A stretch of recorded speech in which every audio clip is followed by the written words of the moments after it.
Okay, a very good morning, everyone, and welcome to another training session for HSMA. So I said yesterday it's very much machine learning week this week in HSMA, and that's very much the case. So obviously yesterday we had the talk on ethics, and hopefully you found that useful. Certainly, that's those are the kinds of issues that you'll need to be thinking about whenever you're developing or even using or critically consuming machine learning models. And so it's very important to think about those issues. But with that in mind, we can now start actually teaching you some machine learning. We're split it into two sessions. So we've got this morning session and then a session tomorrow morning.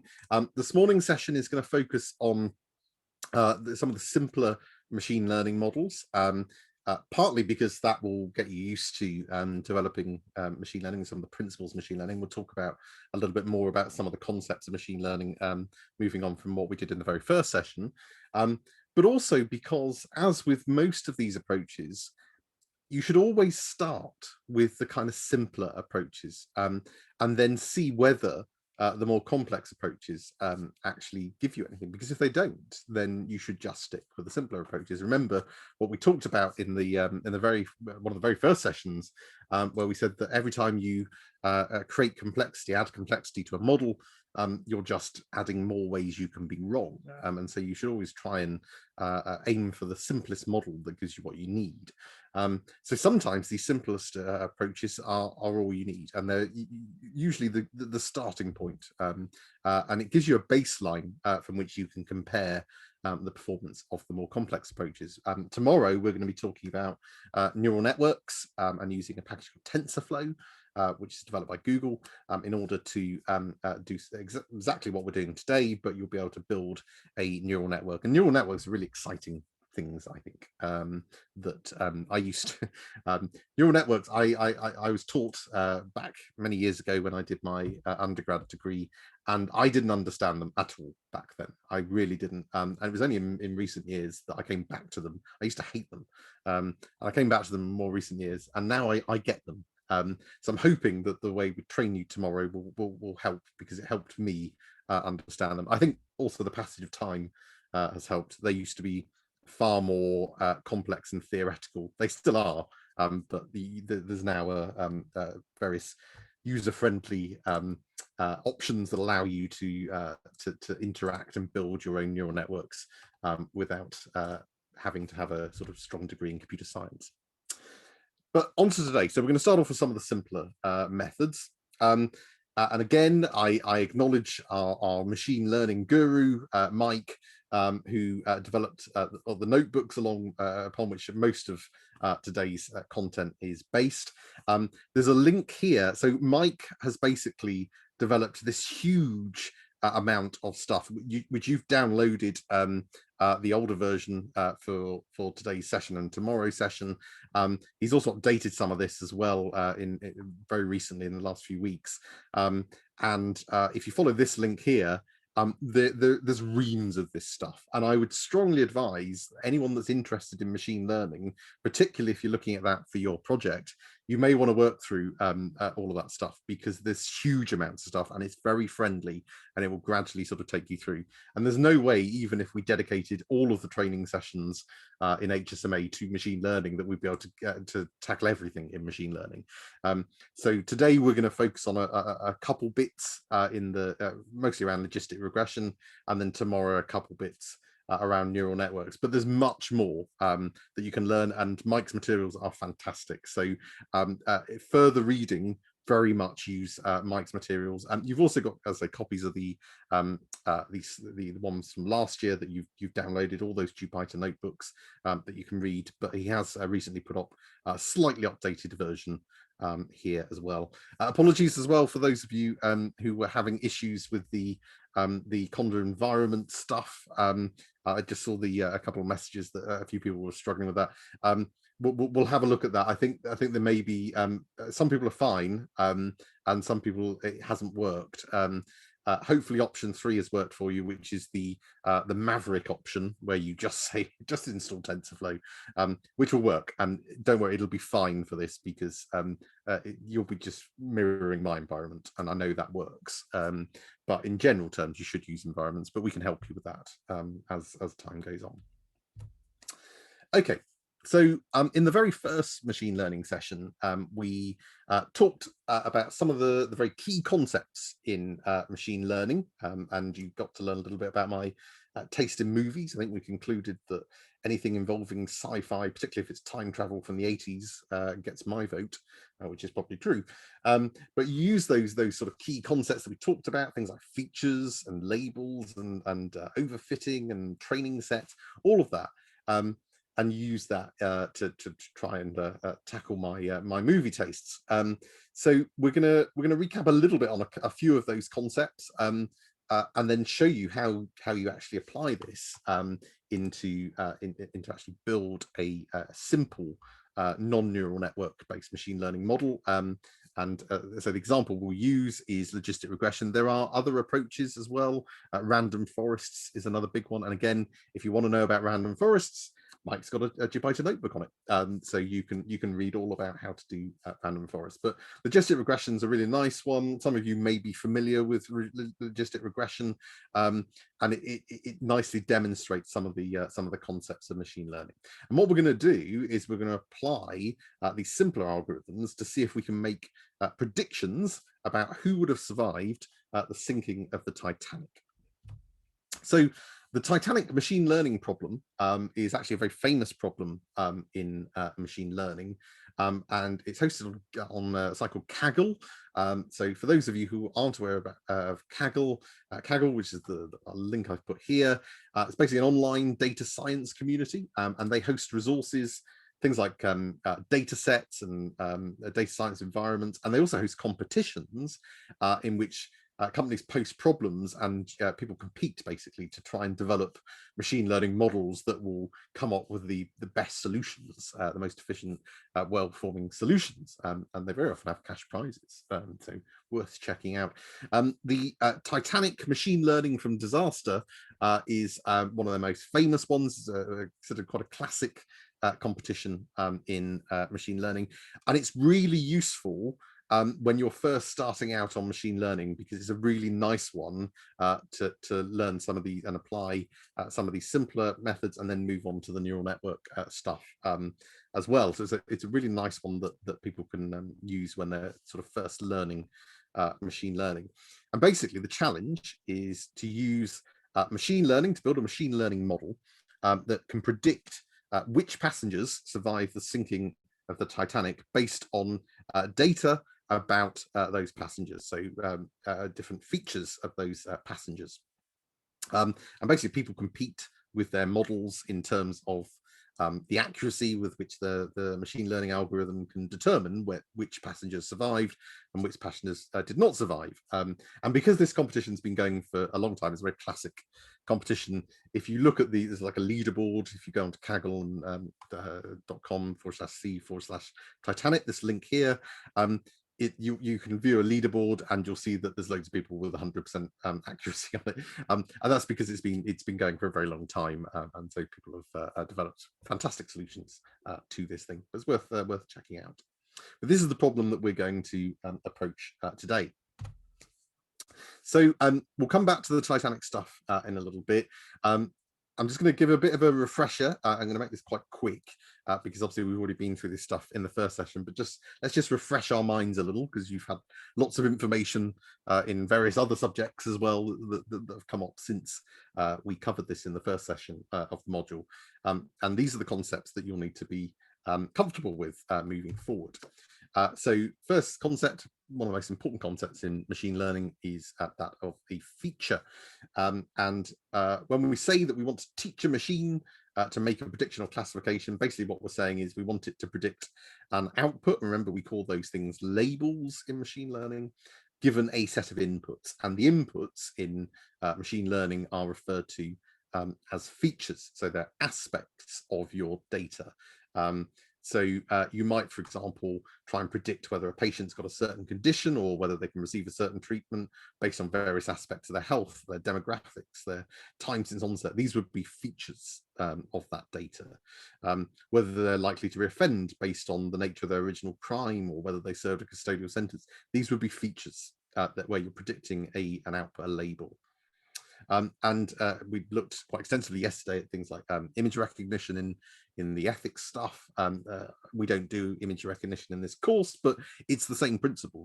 It's just your features are pixels in image recognition. But of course, we do text, and those we come along to the natural language processing stuff.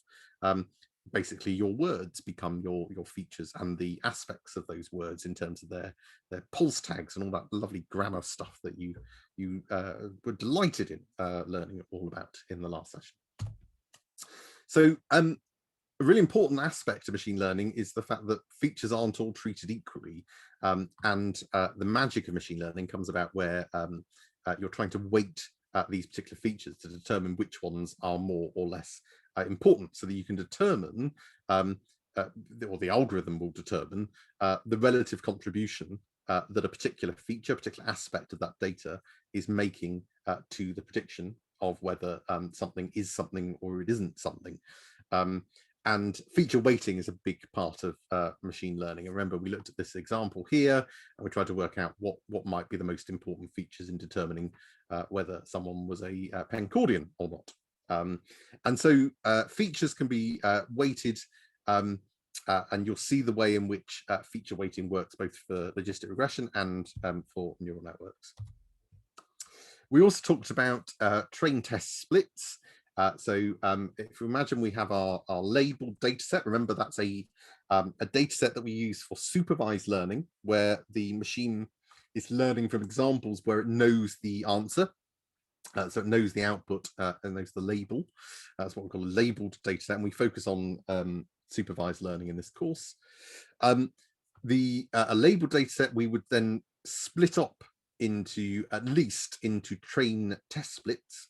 So basically we carve off a section of our data and we say you can use this for training, and the algorithm will use that to train itself up and try to work out what the inherent patterns are, and then it'll we can test it on the test data, which is the bit of data we've left over, so that it can then check to see how accurate it is, what its precision is, what its recall is, and all those other kind of metrics as well beyond the training data. Remember, that's really important. We need it to work not just on the training data, but on the wider data. And you remember we also talked about the concept of having train validation test splits, where we can carve it into three, where we have an extra split where we give the model as it's training a little sort of mini test data thing that it can check every now and then to see how well it's getting on.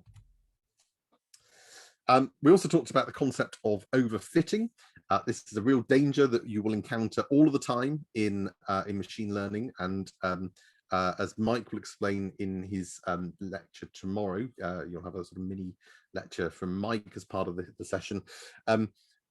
Sometimes you usually want to overfit initially to make sure you're not underfitting, because it's easier to try and get an overfitted model back to something that's better.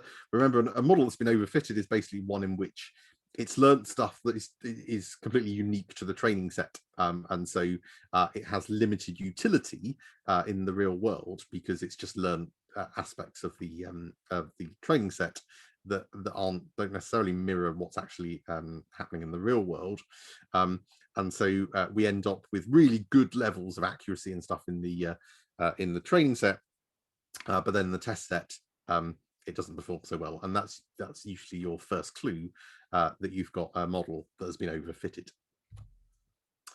We also talked about three of the main metrics that are used whenever we analyze how well performing our machine learning models are.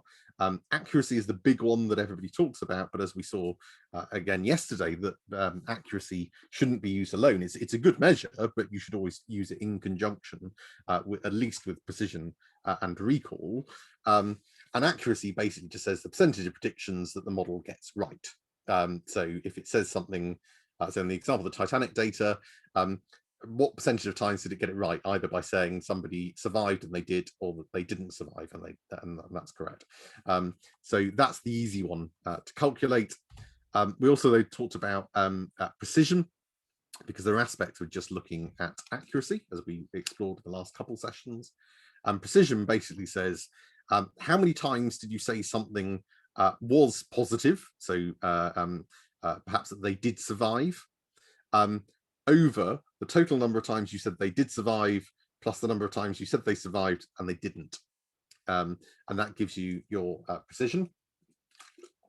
And precision is particularly useful when you have classes that aren't evenly represented, which you will get a lot, particularly in the kind of data that you're looking at. And then we've got recall, which is also a similar kind of thing, but slightly different. So in this case, we'd say it's the number of true positives, the number of times that you say somebody survived and you were correct, divided by the number of times you said somebody survived and you were correct, plus the number of times that you said they didn't survive and you were wrong. Okay, so that's recall, and those two things, precision and recall, together give you some bit more information than just accuracy alone, and can be quite revealing. Okay, so that was a bit of a whistle-stop reminder of some of the key concepts, and you'll have lots of practice using these concepts, but those are the core concepts that you'll use in all machine learning approaches. So let's now start talking, as we work our way up, to talk about logistic regression, which is the approach that we're going to talk about initially this morning. So let's first of all talk about what we mean by regression. And I suspect many of you will be aware of regression, probably have used it extensively, but let's just make sure that we're all on the same page here. So regression is basically a set of approaches where you're trying to predict some output value given one or more input values. And the output value is referred to as the dependent variable. And it's often referred to as well as the outcome or response variable. This is basically the value that we're trying to predict. So whatever we're trying to predict using our regression. The input values in regression are referred to as independent variables, or sometimes explanatory variables, or of course features when you're talking about machine learning type stuff. And these are basically the data values from which we're trying to predict the dependent variable. So the dependent variable is the one that we're trying to predict using our regression, and the independent variables or explanatory variables or features are basically the inputs, the data values that we have from which we are trying to predict it. So you might use regression, for example, for things like classic examples, trying to predict the level of revenue you might get from an advertising campaign. So given a certain amount of advertising spending, what's the predicted level of revenue you would expect, or trying to predict house price from the size of a house, that kind of thing. So that's regression. And that's basically what we mean by regression. So if we zoom in a little bit, there's a type of regression known as linear regression. So linear regression is basically just one of the types of regression where we're basically, in order to do this regression stuff, we're trying to fit a straight line that best fits the data point. So the straight line being the linear bit. So I've got all these data points. What's the line of best fit that will describe the pattern that we're seeing? So maybe you're seeing a growth over time. What's the line that best describes that? And the line is described mathematically using this equation: y equals a plus bx. Y is your dependent variable. Remember, that's the one we're trying to predict, your output. A is the intercept. That's basically where the line cuts through the y-axis at x equals 0. So here. B is the slope or gradient of the line, and x is the independent variable or feature. So your inputs basically, and those three things will allow you to then calculate a value of y for any given value of x. So a very simple linear model. And a common method for fitting a linear regression model is to use something called least squares regression. So obviously there's different methods in terms of where you plonk your line, and least squares regression basically is the one where it says put the line such that it's the one where it minimizes the sum of the squares of vertical deviations between the data points and the line. So most of your data points are going to fall off the line. Some of them may fall exactly on the line. Very often they will fall off the line, but you want to minimize basically the distance from that line. And so you take you add up the sum of the squares. The reason you take the square is because it could be above or below the line. So you square it so that doesn't matter. Now, obviously, where there's more than one independent variable, the data and the line itself will be in greater than 2 dimensions. So you can have multi-dimensional regression where you've got more than one independent variable. But obviously, it's easier to understand it in 2 dimensions and then just imagine it going up if you've got more than one feature going up into multiple dimensions. So that's all linear regression is. Okay, so that's just a type of regression where you've got your data points, and if I were to draw a straight line that best describes that, where would I put it, basically? Probably all remember that from school. Okay, so that's linear regression. Now let's talk about logistic regression. So with logistic regression, we're basically trying to predict the probability that a given set of inputs, our features, belong to a given class. So we might use logistic regression to try and predict, for example, the probability of passing an exam based on mock exam grades, or the probability that a passenger on the Titanic with a given set of features would survive the sinking. And of course, that's exactly what we're going to look at this morning. So logistic regression is used in machine learning for classification type problems. Remember, they're the problems where we're saying we're trying to predict, does it belong to this category or this category? And it may be more than 2 categories, but very often it's binary. But you may have more complex forms, and you can do that, but the same principles will apply. So we'll just stick to binary classifications for this. With these kinds of examples, what we're trying to do is essentially get a regression model that predicts the probability that it belongs to a particular class. And very often that's a kind of true or false type thing. Did that happen? Do we predict that will happen or not? So do we predict the passenger survives or not, for example? This is a sort of pictorial example. Incidentally, this is a nice little website, that machine learning flashcards, where you can get these little flashcards that somebody developed. They found them really useful. They drew these little flashcards of all aspects of machine learning to help themselves to understand as they learned machine learning, and they decided to share that. It's a really nice little website. You can check that stuff out. They're quite handy little diagrams. But this is essentially, the blue line here is an example of linear regression, where we're trying to find the line of best fit. A logistic model is essentially trying to say, what's the probability that it belongs to either this class here or this class here? And so this class might be didn't survive, that class may be survived, if it's the Titanic example. And then we're trying to fit a logistic model that predicts the probability given an input, a set of inputs, what's the probability that it belongs to either that class or that class. Now, the logistic regression is named as such because of the function that defines the regression line, which is known as the logistic function. Now, the logistic function is an example of what's known as a sigmoid function, and that's one which has an S-shaped or sigmoid curve. So in this particular picture here, we can see that this S-shaped curve, that's a sigmoid function. Now, we can set up a logistic function to take any value and map it to a value that ranges between but never reaches 0 and 1. And that's what makes it really useful for generating probabilities as our outputs, because we can say we want a logistic function that where the outputs are between 0 and 1, and therefore we can use that to emulate giving a probability of belonging to this class or this class. This is the equation for the logistic function. Don't worry too much about the maths of this. You don't really need to worry too much about this, but this just shows you a little bit of what's going on under the bonnet. But basically what this says, so f of x is obviously your function. It says what's the output given this input x for a logistic function. So L here is the maximum value of the curve. And if we just use a value of 1 there, then that will allow us to map between 0 and 1, which is what we would use when we're using this for to output probabilities. Then we've got E, the natural number down here, Euler's number.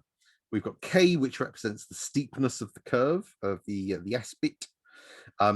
X is the value to be mapped, that's your input, and X0 is the midpoint of the sigmoid curve, which is the point of intersection with the y-axis. Again, don't worry too much about that. Key thing from this is to understand that's basically what a logistic function looks like, and we plug in a number of 1 here when we're using this for probabilities, which is what we do in machine learning. So that's the logistic function. So how do we use this for logistic regression? Well, basically, logistic regression combines the logistic function, this one here that we just looked at, with a linear function that has weights or coefficients, which you'll often hear. So if you're a statistician, you'll hear, you're usually talking in terms of coefficients. It's the same thing. It's basically weights. We talk about weights in machine learning.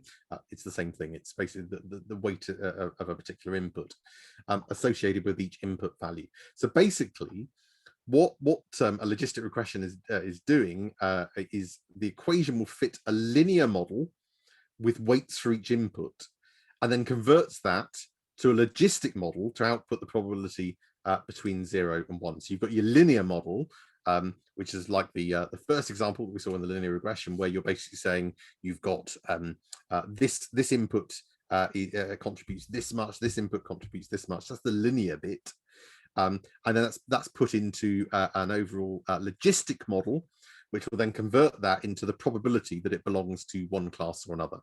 That's basically what it's doing. That's what a logistic regression model is doing. It's combining that linear bit, which captures all the weights, with this logistic model bit, which will convert it into a sigmoid function, and therefore will give us a probability between 0 and 1.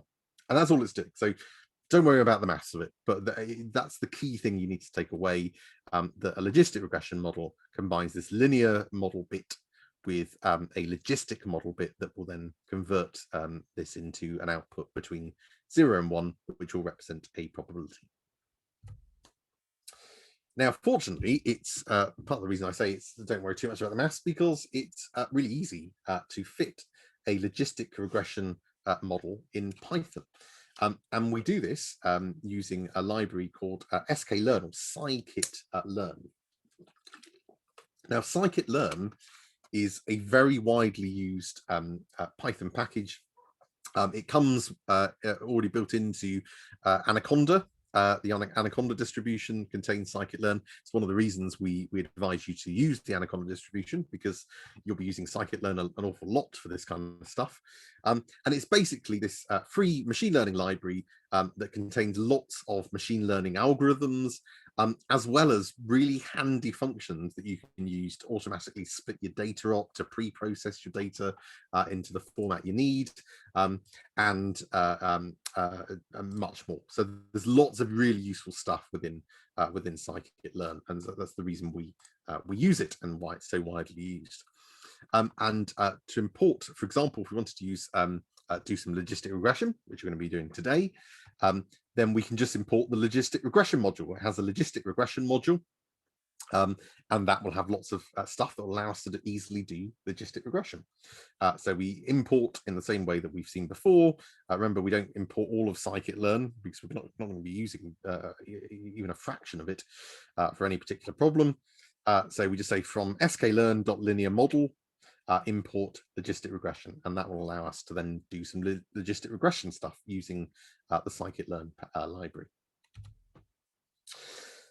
So assuming that our data has been pre-processed in the format we need, and one of the first steps you need to do whenever you're doing any machine learning is typically to get your data in the right kind of shape that you need it to do some machine learning. Now, we won't cover that in the lectures, but of course, Mike has a fantastic Jupyter notebook. So in the repository that you've downloaded, or within the if you want the updated one, I don't know if there's any difference in that particular notebook on the Titanic website. The very first I think maybe the first couple, but certainly the very first notebook, we'll talk all about pre-processing. So for the purposes of these sessions, for time, we're going to assume that your data is pre-processed. But if you go on to do a machine learning project, have a read of that, because that will show you how you need to get your raw data that you've got into the kind of format that you need to work with for machine learning, and that will guide you through the process. It's pretty straightforward, but you do need to make sure you do that. But we're in this course, we're just going to assume that your data has been pre-processed and that's all ready. So assuming that's in the format we need, there are basically three things that we're going to need to do to our data, our pre-processed data, before we give it over to the logistic regression algorithm. Those three things are exactly why I talked about those things in the first session and why I just recapped them now. We're going to first of all need to divide our data into features, our inputs, and labels, our outputs. Then we'll need to divide the data into training and test sets. So we'll do a train test split. And we'll also need to do something known as feature scaling, so that all of our feature data values are on a similar scale. I'll explain why that's important when we come on to that bit. So let's have a look at each of these steps in turn. And again, it's really easy actually to do this stuff because of the Scikit-Learn library. So the first thing we need to do, we need to divide our data into features and labels. Now, in Python, the convention is that we denote our features with a capital X. The capital denotes there's more than one of them, so you've got multiple features, and our labels with a lowercase y, because we only have a single label. Now, there may be cases where that isn't true, but for most of the stuff you do, you'll be using that convention because you'll have multiple inputs and a single output. So given these pieces of data, your features about this particular passenger, do we predict whether the label is survived or died? Basically, that's your why. So assuming that our data is stored in a pandas data frame called data, and that's your pre-processing bit. So in the pre-processing notebook that you can read through with Mike's, that first notebook will show you exactly how you do that, how you get your raw data. One of the things is to get it into a pandas data frame. As I say, it shouldn't be too tricky for you because you're all used to working with pandas data frames by now anyway. But we're going to assume that our data is already in a pandas data frame that's called data. And we'll assume that our label, our output value, whether they survived or not, for example, is stored in a column called outcome. Then we can store our features and labels as follows. So we just say, so let's start with y, because that's the easiest way. So remember, this is a pandas data frame. So we say that y, lowercase y, our output, equals the outcome column of our pandas data frame. So you're all used to seeing pandas data frame. Remember, you just use the square brackets and the name of the column to grab that column. So that just says, grab me the outcome column from that data frame. So that's easy. Basically, then your input data is everything else. It's all of the other columns that aren't outcome. And we can use this handy little shortcut in pandas to allow us to do that. So data.drop basically says to drop a particular aspect of the data frame. Axis equals 1 tells drop that you're dropping a column, which is usually what you want to do in this stuff. And then we can name the column here. So what we're basically doing is saying y is the outcome column of our data frame. X, which represents all our features, is all of the data frame except for the outcome column. So drop the outcome column from data and then store that in X. Remember, it's not actually, in this case, it's not changing the data frame. It's just saying, give me a version of data where you've dropped the outcome column. Okay. So that's all it's doing. So that then allows us to store all of the columns apart from outcome as our X value, our inputs, our features, and the column outcome as our Y value. So that's all we need to do for splitting our data into our features and our label. Next thing we need to do is to split our data into train test splits. Now, we're only going to deal with train test splits here. In tomorrow's session, you'll see how you go one further and how you split off into train validation splits. And we'll also look at that in the sentiment analysis session in the natural language processing module as well.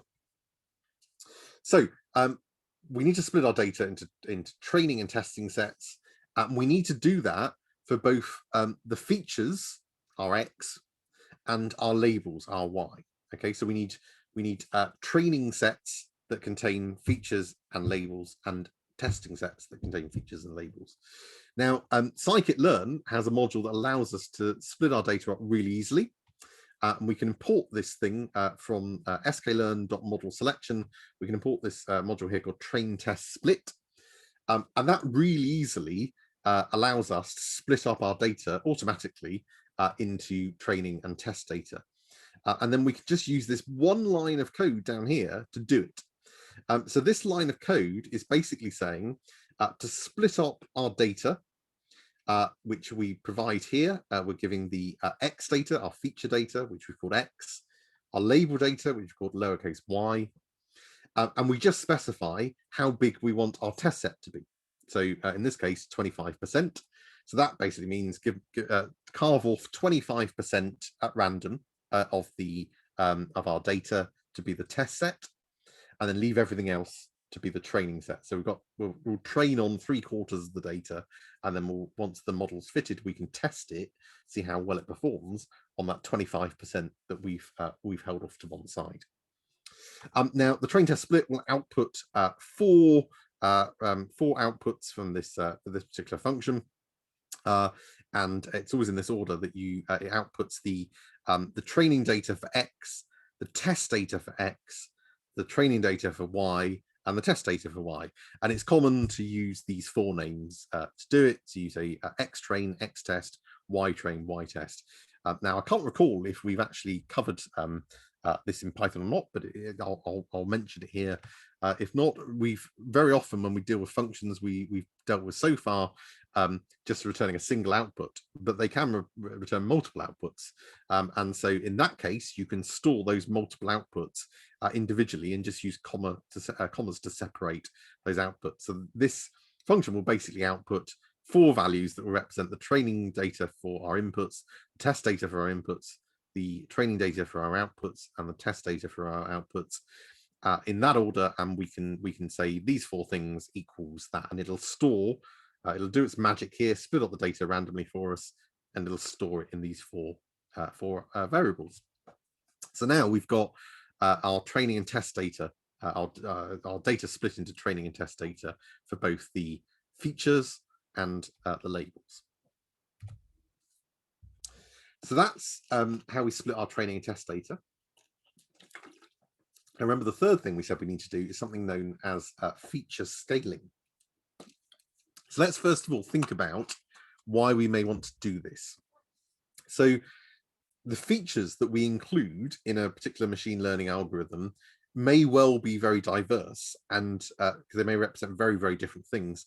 And therefore they may have very different kinds of values. So if we imagine that our data contains these set of features, which is perfectly plausible, that we've got an age feature, number of admissions to hospital, mean daily calorie intake. Now you can imagine those being relevant features that you might want to include in your particular machine learning model. Now let's consider the kinds of ranges of values we'd expect to see for each of these features. So age, probably up to around 100, but depending on the data we're looking at, we may see peaks around sort of 60 to 85, maybe a particularly older cohort that we're seeing. Depends what you're doing. Obviously, if you're looking at pediatric care, it's going to be much lower. Number of admissions to hospitals is going to be likely less than 10 for most people. And mean daily calorie intake is going to be in the range maybe of, say, 2,000 to 3,000. It's going to be in the thousands, likely. So you've got a bit of a problem here, because what you've got is you've got 3 different features in your data, and the scales of those data items are very different. You've got ages which are sort of up to 100. You've got very small values for number of admissions generally, and then very high values for mean daily calorie intake. So they're on very, very different scales. Now, it would be much better if we're going to build a machine learning model that uses these features if all our values were on similar scales. The problem with using really different kinds of scales for our values is that, first of all, we get poorer learning performance, because the algorithm tends to give more weight to features with values of higher magnitude. So you may end up in that previous example with having daily calorie intake weighted higher, and it may not reflect actually its true contribution to the output. And it also makes it really difficult to compare weights between features, which means it's difficult to ascertain what are the more or less important features, which is one of the things you want to do usually, because you've got things on such different scales. So we typically want to standardize in some way so that all of our feature values are on the same kind of scale. But we need to keep all of the data, the important information within that. We need to keep the fact that there are very high calorie intakes, very low calorie intakes. We need to keep all that whilst putting everything on the same sort of scale to make it more useful for machine learning. And the two most common ways in which we scale feature values are these, which is normalization and standardization. So normalization is where we basically rescale all the values so that all of our values in our data fall between two particular values. Most commonly we use 0 and 1. So we rescale everything so that it's basically doesn't matter what the value is, it falls between 0 and 1. This is also known as min-max normalization. You'll see that term used a lot in machine learning. So that's one approach. The other approach is we can use something called standardization.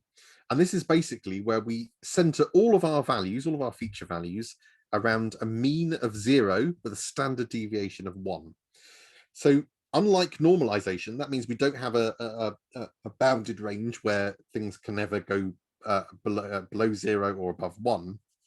And so therefore we can accommodate any outliers more naturally, but most of our values will fall within a more manageable distribution.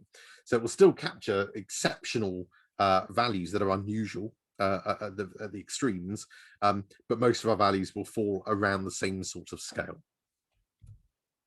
And I'll talk a little bit about when you use normalization, when you use standardization in a minute. So let's start with normalization, or min-max normalization. So as a min-max normalization, you typically scale all your values in your data between 0 and 1. That's typically how we do it, particularly for machine learning. And we can do that using this equation, okay? And all this is basically saying is to get your normalized data point, so given a value for your feature, how do I get the normalized value? All you do is you subtract the minimum value in your data from your data point, and then divide it by the range of values. So the largest value you've got minus the smallest value you've got. So let's think about how that works. So imagine we've got our data that we're trying to normalize, and our data contains these 5 values here, 2, 5, 7, 9, and 100. So if we wanted to normalize the value of 5, then that will be normalized as 5 minus 2, that's the minimum value in our data, divided by the range, the highest value 100 minus the lowest value of 2. So that will give us 3 over 98, which gives us a value of 0.03. So the value of 5 in our feature data will be normalized to a value of 0.03. The highest value of 100 we would normalize as 100 minus 2, our minimum value, divided by the range of 98, which will give us a value of 1. So we can see that the highest value would then have a value of 1. And the lowest value of 2 would give us a 2 minus 2 on the top here, which would mean that we're going to get a value of 0. So you can see that the highest value will give a value of 1, the lowest value will give a value of 0, and then everything else will kind of fall on that range, which means in most cases, for most of our data here, 4 of our data points are going to be quite low on that scale. And then we've got this really high one up here, which will be equal to 1. So if we want to do that in Python, then there's a couple of different ways we could do it. We could either do it manually, or we can use something known as the Minimap Scaler module. Again, a little handy module in Scikit-Learn. So if we want to do it manually, we just basically approximate that equation that we've just seen. So imagine we've got our data in a NumPy array, a 2D NumPy array called X. Now, what I've done here is this this imports NumPy, as you're used to seeing. All this line of code is doing is just randomly creating a NumPy array with some random numbers in it. Okay, so this is randomly generating a 2D NumPy array of shape 1002, so that's 1,000 samples, 1,000 rows if you like, and 2 columns or 2 features. And it'll populate that with some random numbers, which it'll draw from a normal distribution with a mean of 50 and a standard deviation of 10. So obviously in reality, you wouldn't use this, you'd use your actual data, but this is just for the purposes of this, just to demonstrate by quickly putting together a NumPy array made up of some random numbers. So assuming that X contains our NumPy array with our data, then to normalize that, we can just apply the equation that we did before, which is to say the data point minus the minimum value in that data divided by the range, which is the maximum value in the data minus the minimum value of the data. Now, remember, the beauty of NumPy is that you can easily apply the same operation to all values in a NumPy array without having to specify a loop. And when we talked about NumPy, we mentioned that as a key advantage. So here, I don't have to say to go through each value in a for loop and do this. I can just say x minus x dot min. So for any data, take each data point, take away the minimum value in that data and divide it by the maximum value in the data minus the minimum value in the data, and that will do it very efficiently. Remember, we saw how efficient NumPy was computationally, and that will do all of that for us. So if we were to do that as I did on a randomly generated NumPy array, and then we looked at the five first values for our normal data before we, so this is just the random numbers we generated. So these are our 2 columns and the first 5 rows. So this is the data, the raw data that we're going to normalize. Then if I look at the normalized version, we can see that it's put all of the values between 0 and 1. So the normalized value of 57.081 will be 0.6389 in this particular data set. So that's a pretty easy to do that really manually, but you can also automate that process. There is a Minimap Scaler library that allows you to do the same thing. So in order to do that, we need to import the Minimap Scaler from sklearn.preprocessing. Again, I'm just setting up a random 2D NumPy array here, exactly the same as I did before, but obviously in reality, this is, you'd use your data, not this random array. This is just for demo purposes. So if we want to use the Minimap Scaler, all we do is we create a new Minimap Scaler, which I've just called Scaler. So it's an object-oriented approach. And then we call the fit method of the scaler, and we pass in the data we want it to fit to a Minmax scaler. And then we call the transform method on that data. And then that will basically transform our data from the raw data into data that's min-max normalized, so everything's between 0 and 1. And if we have a look at that in the same way we did before, I remember these numbers will be different because it's randomly generating this NumPy array each time. First 5 values here, so that's our raw data. And then if we look at the normalized values, we can see it's put everything between 0 and 1. Okay, so that's normalization. Pretty straightforward. A couple of different ways you can do it manually or use the Minimap Scaler, whichever you prefer. It's pretty easy to do either way. You're just taking all of your feature values and you're scaling them between 0 and 1. So the other method we said about was standardization. So to standardize, remember we're scaling all the feature data such that we've got a mean of 0 and a standard deviation of 1 in our standardized data.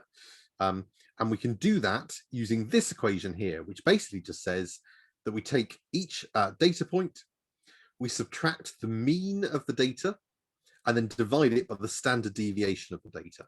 That's all you do. You take the data point, you subtract the mean of the data, and divide it by the standard deviation of the data. So again, let's look at an example to see how that works in practice. So let's again imagine our values are the same as before: 2, 5, 7, 9, and 100. So the mean of those values is 24.6, and the standard deviation is 42.23. So if we look at how we would standardize each of those values, so to standardize a value of 2, we say 2 minus the mean, which is 24.6, divided by the standard deviation, which is 42.23. That gives us a value of minus 0.54. The same with 5. We do that, we get a value of minus 0.46. same with 7, same with 9. And then we see all of these are very low values that are indeed negative. And then we've got our highest value, which is much higher than the rest of it. And that gives us a value of 1.79, a standardized value. And if we were to take the mean of all these values, we find that that's 0. And we find the standard deviation of these values gives us a standard deviation of 1. Okay, so you're transforming the 2579 raw data, you're standardizing it so that it falls on a scale. So this is the new scale where the mean of that scale is 0 and the standard deviation is 1. So as before, we can either do that manually or we can automate it in Python. So let's look at doing it manually first. So again, I'm just going to randomly generate a NumPy array exactly as I did before. So to standardize it, we just use that equation as we did before. So we say x, the data point, minus x.mean, which will give us the mean of the data, divided by x.std, which will give us the standard deviation of the data. Okay, so it's really easy to do manually anyway. And remember, because it's NumPy, it'll do it for all of the data points at once. If we look at the first 5 values in our raw data and then compare them to the standardized data, we can see that obviously we don't have hard limits now. So there's no hard limit that things can't be below 0 or can't be above 1, but everything's on a much more reasonable scale. If we don't want to do it manually, we can use a couple of different methods for standardization that automate this. One option is to use the scale function of the pre-processing module. So we can import from Scikit-Learn pre-processing, and we can use this, we can just say pre-processing.scale and then pass in our data. That'll give us, that'll do exactly the same thing. It will give us the standardized data. Or we can use something called the standard scaler module, which is where we import from pre-processing, we import standard scaler. And as before with the other scaler, we create a scalar object and then we fit transform, called the fit transform method on X, and that will do it for us. So there's various different options for how you want to do it. You can either do it manually like that, just doing the equation, or you can just use this stuff here to automate it. So it's entirely up to you. So a couple things to mention, which are quite important on this. So one of the first questions you probably have is, well, when do I use normalization and when do I use standardization? Now, key thing to say here is there aren't any hard and fast rules, okay? Very often you may want to try both and see what performs best for your particular data and your particular problem. However, a general rule of thumb, you'll find that linear regression, what we're looking at today, tends to work best with standardized data, where we're putting everything on a scale where the mean is 0 and the standard deviation is 1. And neural networks, which we'll look at tomorrow, tend to work best with the min-max normalized data, where you're normalizing everything so all the data points fall between 0 and 1. So as a general rule, that's probably a good place to start. Am I doing linear regression or neural networks? And I can start with that approach. The other thing to say, if we're using standardization, what we do is we standardize the training set data, and we use that standardized training set data with its mean and standard deviation to standardize the test data rather than the test data's mean and standard deviation. So you just standardize the training data and then you use that to standardize the test data. The reason you do that is so that the test data is on the same scale as the predictions that are generated by the model. Because if you were to standardize the training data and the test data separately, they'd have different scales. And so your predictions would be meaningless, essentially, because it wouldn't make sense because they've been standardized on different scales. So you standardize according to the training data and then use that for your that standardization scale for your test data. Obviously, that's not an issue if you're using between 0 and 1, the min-max normalization, but it is an issue when you're standardizing. Okay, so once you've done those 3 things, you've split out your input data, your features, and your labels. You've split your training and test data, and you've either standardized or normalized your data.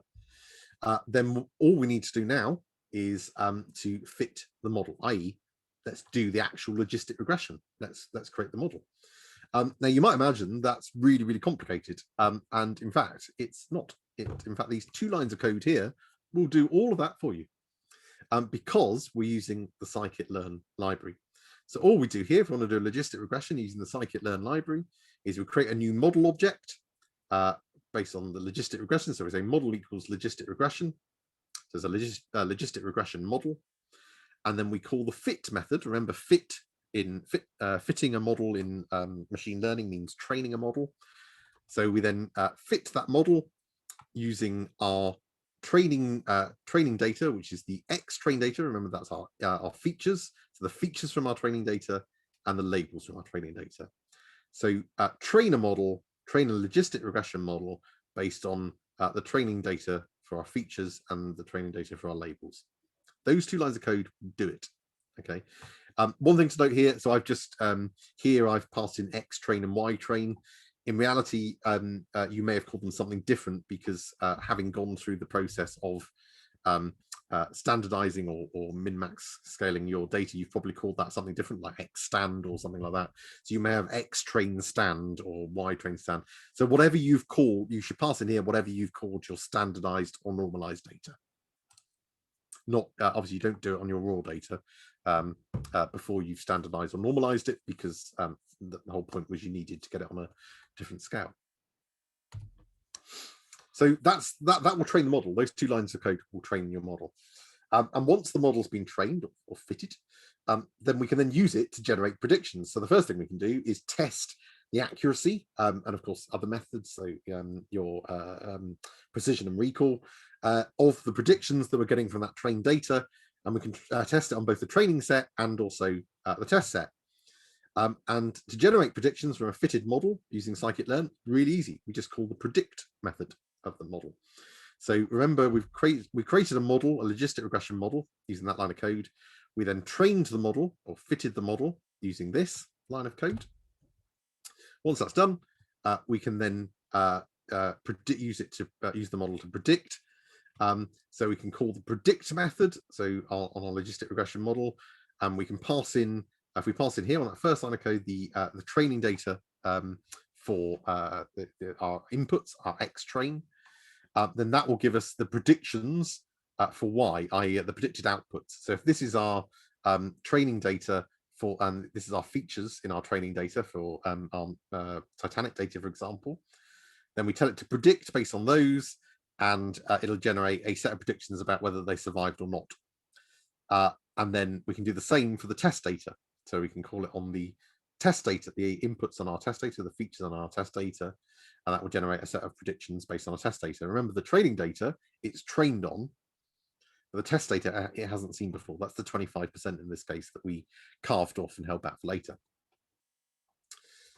So that allows us then to see how well the model has performed on the training data, how well it's trained up, which usually you'll find will be very high, particularly if it's overfitted, and then see how well it performs applying those same rules, that same model that is fitted to the data that it hasn't seen before.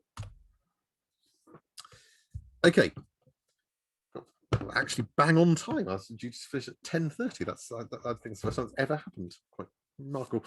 Okay, so what I want you to do, first of all, take a bit of a 10-minute break and stretch your legs, because I realized that was a lot of information to take in. Then after the break, I'm going to put you into your groups.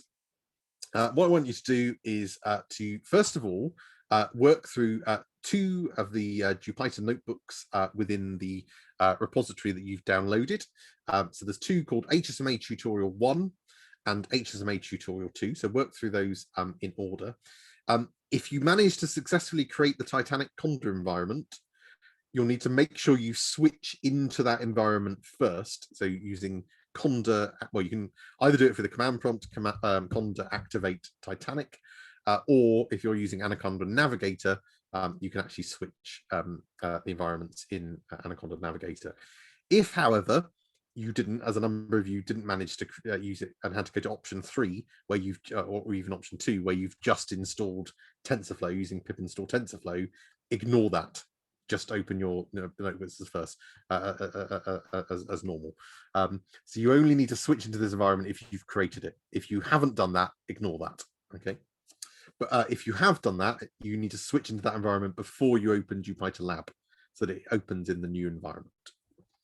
So have a go. What I want you to do is work through as a group, work through tutorial 1, tutorial 2. It'll show you step by step what you need to do for each of those things. You should all read through that, run the code as you go along in each of the cells, make sure you're all understanding, talk about how it's working, make sure you're all sort of on the same page and you're getting how each bit is working. Once you've done that for those two notebooks, the first one's quite short, the second one's a bit longer. Once you've done that, then I want you to have a go at the HSMA exercise notebook, where it'll then ask you to write some code that trains and uses a logistic regression model to predict whether stroke patients will receive clot busting treatment. So these two notebooks here will take you through a tutorial showing you how to do this for the Titanic data. Then you can have a go at doing your own one for this stroke data, and there's a little code cell that you can run in the HSMA exercise that you run first, which will download that stroke data for you, so you can then work with that data. So as I say, make sure you work through all this in the group, but you probably want to follow along on your own screens. Try not to go too fast, make sure everybody's following along with everything, and then make sure you're working as a group for the second bit where you have a go at it. So take a bit of a break now. We'll resume at 11:40, and there's a bit more that I'm going to talk about there, about some other machine learning concepts before you have another go at that. Any questions before we break? Hi, Dan. Yeah. Can we still do the exercises if we haven't managed to download the environment? You haven't downloaded Jupyter, did you say? No, the environment. Oh, the environment. So you either need to set up the environment, or you can pip install TensorFlow. Be aware TensorFlow takes a little while to install because it's quite large. But you will need to do one of those things. The only other alternative that you could do, if you haven't got time to do either of those, is you could use Colab and upload the notebooks to Colab. Colab has, because it's Google was written by TensorFlow and Colab is a Google product. Google Colab has TensorFlow and everything else you need already installed, so you can just use Colab if you haven't got that installed. Remember, you just go onto Colab and then just basically upload these notebooks, and then you can just run them on up there. The only thing, if you do that, you might find some of the images disappear. Mike had issues with that last year, but I think he fixed it, so hopefully that'll work. Any other questions?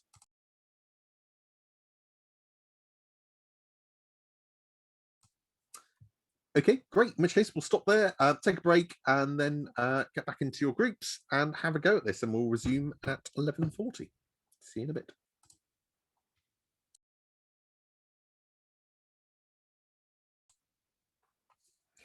Hi, everyone. Okay, so you had a bit of a go at doing some machine learning, which is great, fantastic. I am going to pick on a group that I just saw, a couple of groups that I just saw managed to get through and generate some insight. But I'm gonna pick on a group that I was with a moment ago who got some interesting insights out of the stroke stuff. So can somebody from Deep Thought, can you possibly share your screen? Just talk us through what you did for the exercise and what you found from that.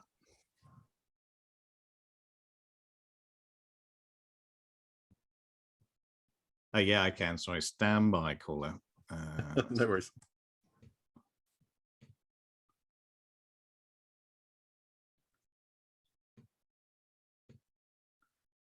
Okay, can you see that? Okay. Yep, that's all coming through.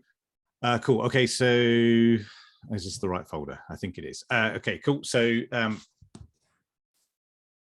that's the import data stuff.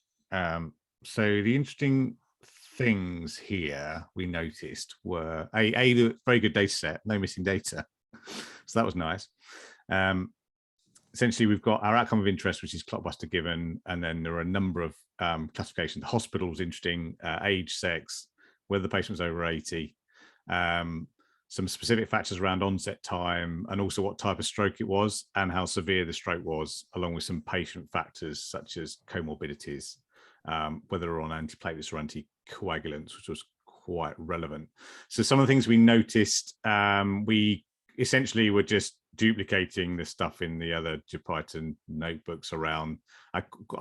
We found it, I think, quite useful splitting stratifying the data by whether the outcome of interest had occurred or not, because that definitely gave you some early indications of things that might be relevant, such as like hospital 1 seems to be slightly more in favor of giving clot busting drugs than other hospitals, such as hospital 4, for example. Age and sex didn't seem to make an awful lot of difference necessarily, from what we knew. And then other things that I think were a little bit surprising, but perhaps gave an early indication of some of these variables might be confounded by each other. So one was like atrial fibrillation. Seemed to be a lower proportion of patients with AF were being thrombolized, but I suspect that's probably because if they're known AF, they're probably on anticoagulants, which I guess might be a complicating factor for thrombolysis. Severity of stroke, which is not surprising. Likewise, this indicator, I think, is suggesting the patient's got a hemorrhagic stroke, i.e. they're bleeding into the brain, rather than it being an ischemic, like a blood clot. And obviously, patently, you should not be giving thrombolytic drugs, drugs that dissolve clots when patients have already got a bleed, because obviously that's quite a good way to really finish them off. So those kind of things were entirely expected. And then we just followed the tutorial, really. So we plucked off into our capital X all of the independent variables, and then we obviously our outcome of interest, which is clotbuster given, we put into a small y. We used Scikit-Learn just test train split, like we saw, to split our data into a test and training set. Use the splendid function that was already in existence to standardize variables, which we did.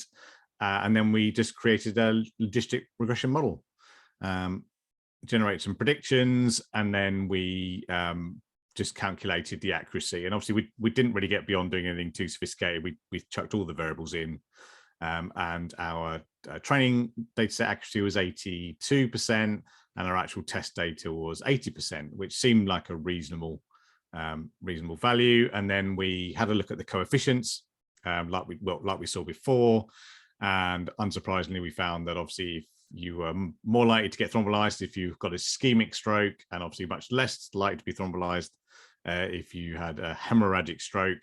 But there were some other bits. I say that our early finding about atrial fibrillation, that is patently clear here. There's definitely an effect where you're less likely to get your thrombolytic if you have AF, but I think that's probably confounded with some other variables. Other things, obviously, the younger you were, perhaps the more likely you were to get thrombolyzed. No, hang on. That's less likely, isn't it? If that's a negative value. Yeah, it's less likely with increasing age, though. Oh, yeah, beg your pardon. Yeah, that's right. Thank you. Yeah. Likewise, the thing about the hospitals, you're definitely less likely to get thrombolyzed at hospital 4 than you were at hospital 1, for example.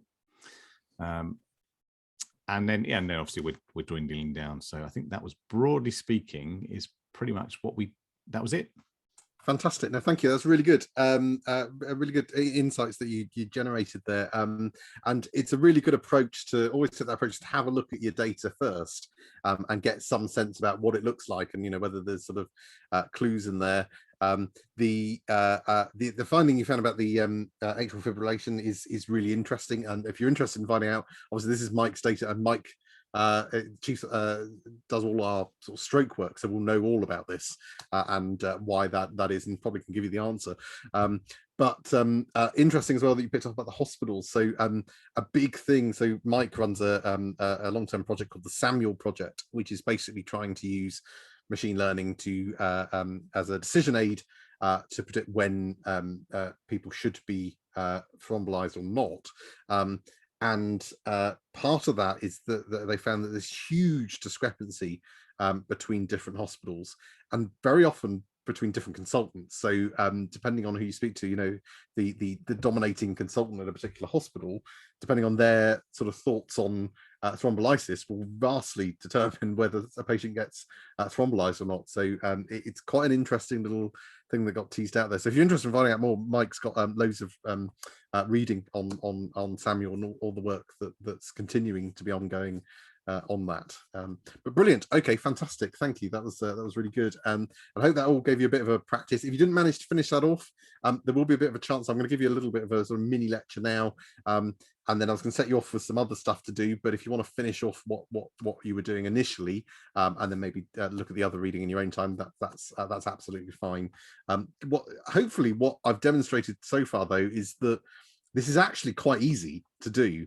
And I heard one group say, you know, it's like trying to understand how a magic trick works, and then seeing is actually quite underwhelming. And it is a bit like that. I know when I first learned machine learning, I felt very much the same way. And so the important thing is making sure you understand what's going on underneath the bonnet, and because, you know, you can do this in a few lines of code, and it's making sure you understand it, because really the difficult thing in machine learning is not writing the code to do it.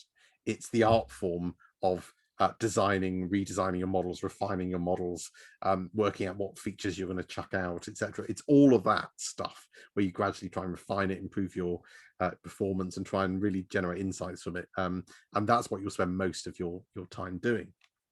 So with that in mind, let me share my screen. Okay, where are we? Yeah. Okay, so let's just talk about another couple of concepts that are quite important when you're doing any machine learning type stuff. So so far, when we've talked about splitting our data into training and test data, what we've done is we've made one split. So we randomly select X%. So in the example, you carved off 25% to be your test data and use the remaining 75% to be your training data. And that was just randomly selected, and you saw how you could do that in one line of code, that it'll just automatically randomly pick a certain percentage to be your training data and a certain percentage to be your test data. The problem though with doing it in that way is that the split that gets randomly made may not be a good split for training. And so you might end up with a slightly misleading sense about the accuracy of your model, because you might, for example, randomly pick a training set which actually isn't very representative compared to your test set. So in the same way as we've seen for discrete event simulation, we don't just do things once, because we may have ended up with a run of bad luck or a run of good luck, however you want to look at it. And so what a better approach is to basically try and split this thing multiple times, so that we're getting a more representative, the models get more representative training sets. And we can do this using something called stratified k-fold validation. So I'll first explain what we mean by k-fold validation, and then I'll explain what we mean by stratifold k-fold validation. So basically in k-fold validation, which sounds really complex, but it's actually not. What we do is we repeat the model training and testing a certain number of times, which we call k, such that all of the data is used once, but only once, as part of the test set. So in other words, all of the data that we've got gets an opportunity to be the thing against which we check, i.e. in the test set, rather than the thing against which we learn. But it only becomes part of the test set once. So essentially what we do is we split the data up a number of different ways. So in this example here, we're splitting the data up in 3 different ways, so that this chunk is the test data and that's the training data, and then we try it where this chunk is the test data and that's the training data, and then here this is the test data and that's the training data. So all of the data gets the chance to be as part of the test data, but only once. Okay, so in one of the scenarios. So that's what we mean by k-fold validation, and it means that everything gets a chance to be the thing that you're training on, and also the thing against which you're checking, and that means it's more representative. So that's k-fold validation. With stratified k-fold validation, what we also do is we ensure that the balance between different outcomes, so in the Titanic data, that would be, you know, survived versus died. So if you've got 30% survived, 70% died, for example, then you maintain that split of outcomes across each train test split, so that each split also maintains that balance. Okay, so that's where the stratified bit comes in. So it applies that on top of the k-fold validation stuff, and you'll see in the examples it's actually really easy to do this. Another really important thing to talk about that you will use a lot is something known as a ROC curve, or receiver operator characteristic curve. Now, these curves are really useful when we're trying to assess the performance of a machine learning algorithm.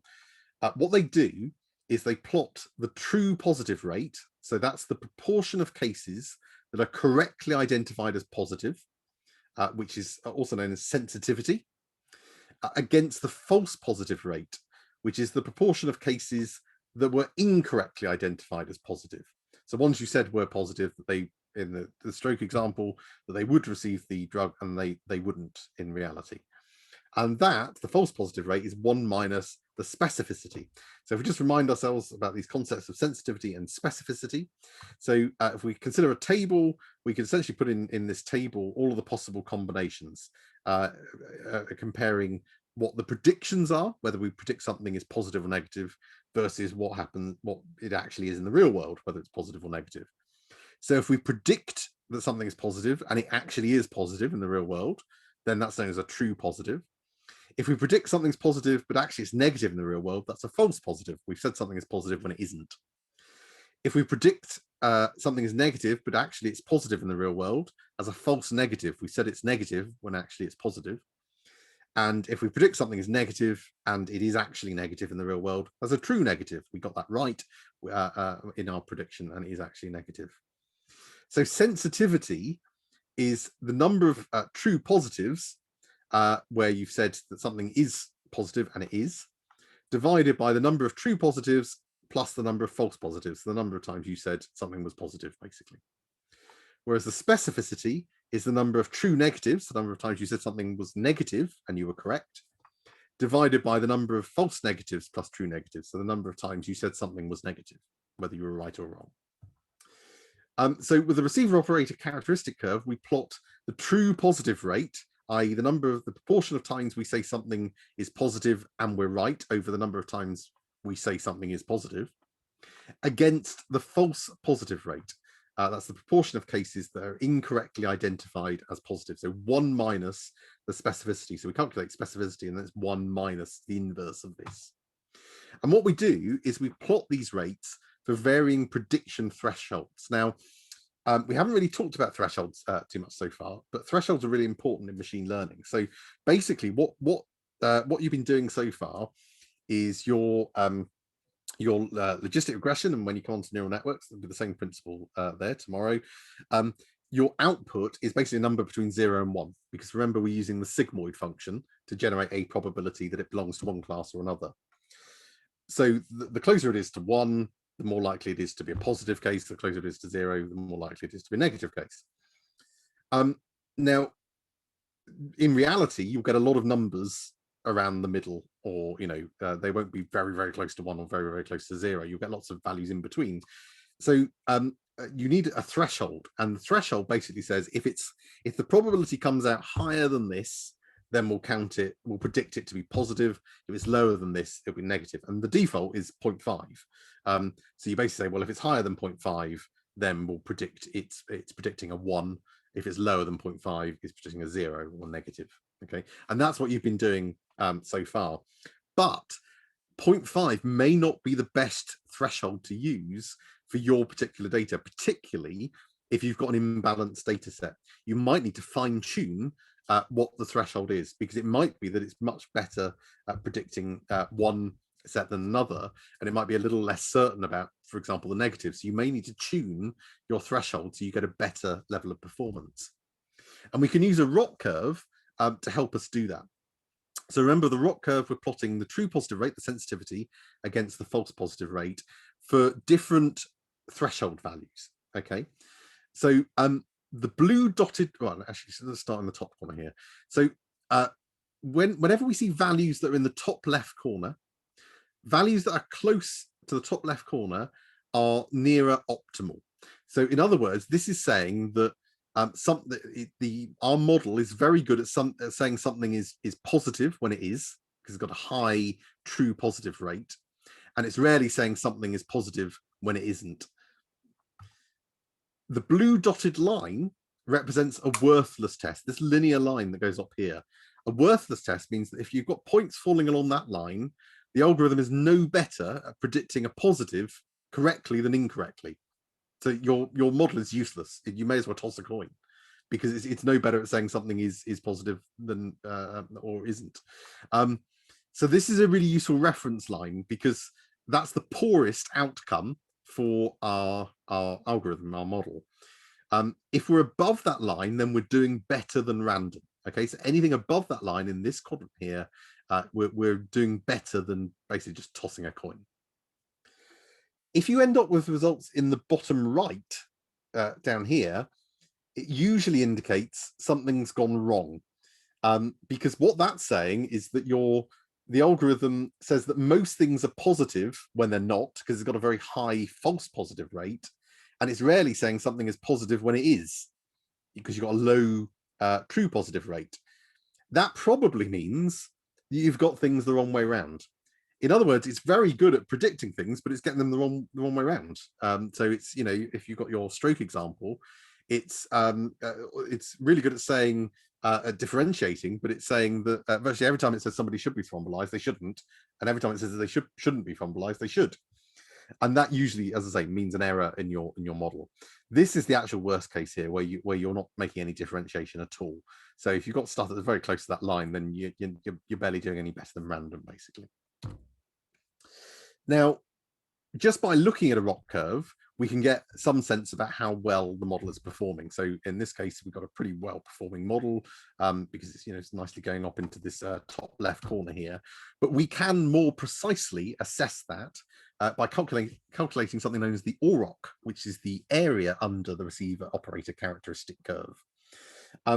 So we can calculate the area under that curve, and that will give us a numerical indication about how good our model is, how much better than random, essentially, that our model is.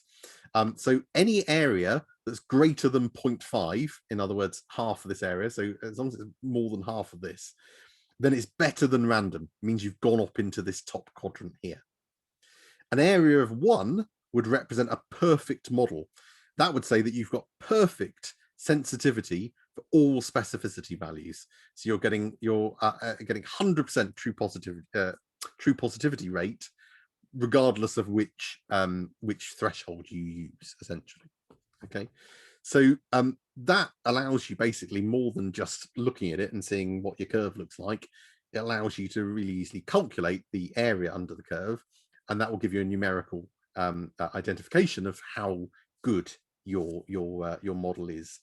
And that will also allow you to use the ROC, and the OROC will allow you to determine what threshold you're going to use for your classifier, because essentially what you're doing is you're making trade-off decisions on what you're willing to accept. For example, what's the percentage of false positives that we're willing to accept to get a higher rate of true positives? So what threshold am I going to use based on the trade-off? Say, well, that threshold, it will say that this in this percentage of cases, it will say somebody has something when they don't, but at the same time, that will give me a very good level of when they do actually have it, that it'll correctly identify that. And you're basically making that trade-off decision. What percentage of false positives are you willing to accept? And that will vary depending on what you're looking at, and speaking to the stakeholders in terms of what they'd be willing to accept as an acceptable false positive rate, and that'll allow you then to tune your threshold. Okay, any questions about any of that?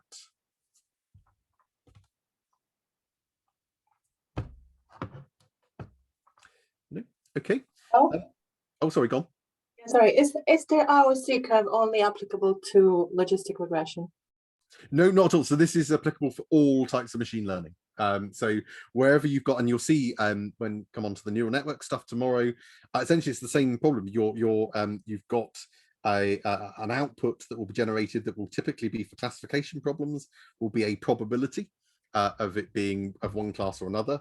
And you'll see tomorrow how you'll basically build a sigmoid function into your the final layer of a neural network, and that will basically spit out from the complex network. It'll spit out a number between 0 and 1, and then your algorithm will then use a threshold to determine whether it says that's positive or negative, and that will be based on a threshold. Yeah, but it's based on all classification problems, so I can't apply it for linear regression, for example. So you wherever you're making, so yeah, it's wherever you've got that you've got essentially a sigmoid output where you're predicting a probability, and you've got some threshold that therefore defines what that threshold should be, so whether you decide on one classification or another. So anything where you're using it for that, but yes, you're right, for a linear regression that wouldn't work. A logistic regression is where you introduce the idea of them putting it in a sigmoid function and then generating a probability from that. So that's essentially where you want to do it, because you're using it to work out how you tune your threshold, basically. Thank you. Okay, so we've only got 15 minutes left of the session. So what I suggest you do, go back into your groups. If you manage to get through that first bit, then have a look at these bits here. So there's a couple of other ones to look at. Notebooks. So there's number 3, which goes into the k-fold stuff, which I just talked about, and number 6 into the ROC curve stuff that I just talked about. Again, work through them as a group. You won't have the time to go onto this one, but I would recommend you have a look at this in your own time, particularly if you're interested in this. This is the random forest notebook, which will introduce you to another non-neural network based approach called a random forest. So rather than using logistic regression, you can use a random forest. I would say all of the stuff that Mike has will be useful to you, but some of it we're going to be using tomorrow. So don't worry about thinking you have to read through all this now. But certainly if you're interested after tomorrow, any of the notebooks that we haven't covered, do have a look, because there's lots of good information in there about some of the other things that you may want to do. And you can work through them in, Mike set them up so you can work through them in numerical order, and they'll make sense, and they'll gradually build up your knowledge. So for the last 15 minutes, go back into your groups, either finish what you were doing before or start having a look at some of this stuff. And then I'll give you a couple minute warning before I close the session just after past. Great. Okay. In which case I'll stop the recording and I'll open the rooms back up. So just a reminder before I do that, obviously this afternoon you've got a pre-recorded session. The instructions are in the module 5 channel on Slack. You basically just have to follow along with Kerry's videos, and there's the little handouts that you download, and you just have the handout and the video running, and QGIS in the background. If you've got multiple screens or multiple machines, you might want to have a separate the video running on a separate thing to your handout, or however you want to do it. It'll make it easier. But if not, don't worry, you just have to alt tab a little bit. But have a go at that and see how you can use QGIS. Brilliant. I will stop there and I'll open the rooms.